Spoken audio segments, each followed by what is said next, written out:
Payg'ambarimiz alayhissalomdan bir kishi qanday odam qarindosh deb so'raganda, Rasululloh sollallohu alayhi vasallam qarindosh emas, bir-birini so'roqlagan, bir-birini holidan xabar olgan, borish kelishi bor odam qarindosh deb Rasululloh marhamat qilgan ekanlar.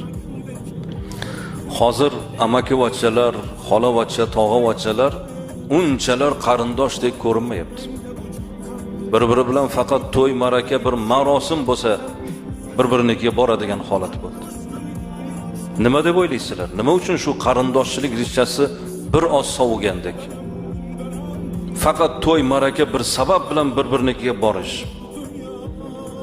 Mani bir kichkinagina aqlim bilan o'ylashimcha, biz kattalar sababchi bo'lyapmiz.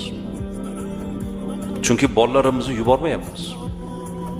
Bor tog'ayniga o'ynab kelgin, mana bugun shanba kuni